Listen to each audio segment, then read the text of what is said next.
Fala filhotes, vocês estão vivos? No vídeo de agora nós vamos falar um pouquinho dessa obra aqui, ó, O Admirável Mundo Novo, do Aldous Huxley, da editora Biblioteca Azul.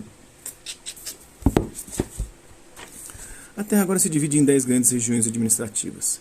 A população de 2 bilhões de seres humanos é formada por castas com traços distintivos manipulados pela engenharia genética.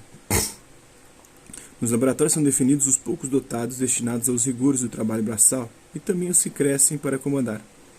Não há espaço para surpresa, para imprevisto. O slogan Comunidade, Identidade e Estabilidade sustenta a trama do tecido social. Estamos no ano 632 depois de Ford, aquele da linha de produção de automóveis, quando o amor é proibido e o sexo estimulado. Tais ingredientes levaram o admirável Mundo Novo a figurar ao lado de 1984 de George Orwell e Fahrenheit 451 de Ray Bradbury como uma das principais obras anti-utópicas do século XX, em que um futuro sombrio aguarda a humanidade. Alguns ainda veem na ficção de Huxley, esse inglês refinado e cultíssimo, uma crítica à crescente influência americana no período entre guerras, que trazia a reboque a cultura de massas e o American Way of Life. Este é, acima de tudo, um romance de ideias que descreve as formas mais sutis e engenhosas que o pesadelo do totalitarismo pode assumir e que resiste inexpugnável às interpretações político-ideológicas de esquerda ou direita suscitadas desde o seu lançamento. Mundialismo, controle genético, adestramento comportamental e intoxicação coletiva não são dados soltos para a mente construir com eles uma utopia. São órgãos solidários e inseparáveis de um mesmo e único sistema. Onde quer que apareça um deles, os outros o seguirão mais cedo ou mais tarde. A lógica deste romance imita e condensa a lógica da história. E Huxley, desenvolvendo a sensibilidade a ponto de criar esse retrato ainda hoje tão perturbador, tornou-se autor de um dos grandes clássicos da literatura mundial.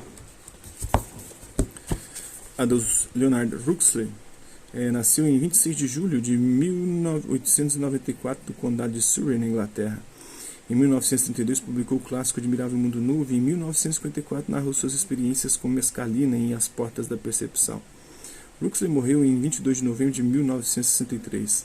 Dele, a Biblioteca Azul publica Os Demônios de London, A Situação Humana, também O Cisne Morre, entre outros títulos. Nós vamos conhecer um pouquinho da obra mesma, né? Ofereçam-lhes de novo as flores e os livros. As enfermeiras obedeceram, mas a aproximação das rosas, a simples visão das imagens alegremente coloridas do gatinho, do galo que faz cocorocó e do carneiro que faz bé, bé. As crianças recuaram horrorizadas, seus berros recrudesceram subitamente. Observem, disse o diretor triunfante, observem.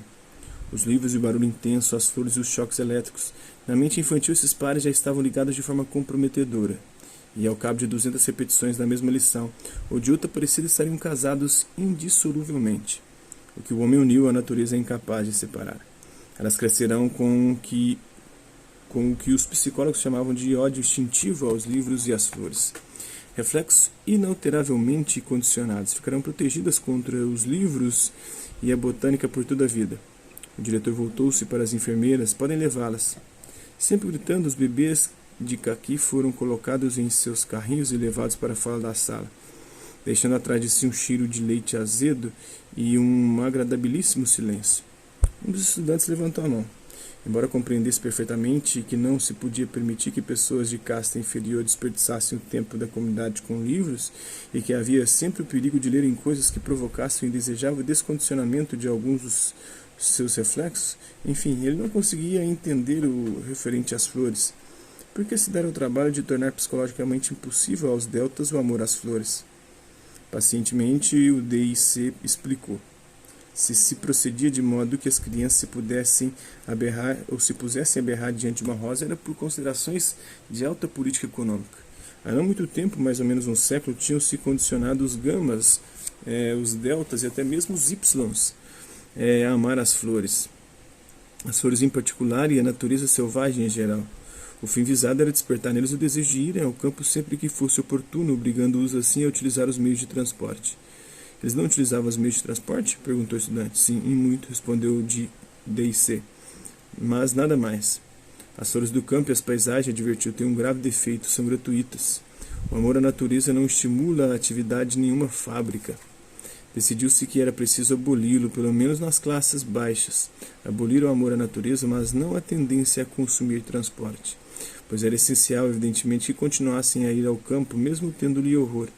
O problema era encontrar uma razão economicamente melhor para o consumo de transporte do que a simples afeição às flores silvestres e às paisagens. Ela fora devidamente descoberta. Nós condicionamos as massas a detestarem o campo, disse o diretor em conclusão, mas simultaneamente as condicionamos a adorarem todos os esportes ao ar livre. Ao mesmo tempo, providenciamos para que todos os esportes ao ar livre exijam o emprego de aparelhos complicados, de modo que elas consumam artigos manufaturados, assim como o transporte. Daí esses choques elétricos. Compreendo, disse o estudante e calou-se admirado. Houve um silêncio, depois pigarreando para clarear a voz. Era uma vez, começou o diretor, quando o nosso Ford ainda estava neste mundo, um rapazinho chamado Reuben Rabinovich. A língua dos pais de Reuben era o polonês. O diretor interrompeu. Suponho que sabem o que é o polonês, não? Uma língua morta. Esse é um trecho dessa obra Admirável Mundo Novo. Espero que vocês tenham gostado do vídeo. Quem curtiu, dá um like. Quem não curtiu, dá um dislike. Quem se interessar pelo conteúdo do canal, é só se inscrever, ativar o sininho e guardar os próximos vídeos e as próximas notificações. Deixe seus comentários dizendo o que você achar dos vídeos, sugestões de temas e assuntos para serem abordados em vídeos posteriores. E colabore com o nosso canal, compartilhe os nossos vídeos e ajude-nos a chegar ao maior número de pessoas possíveis.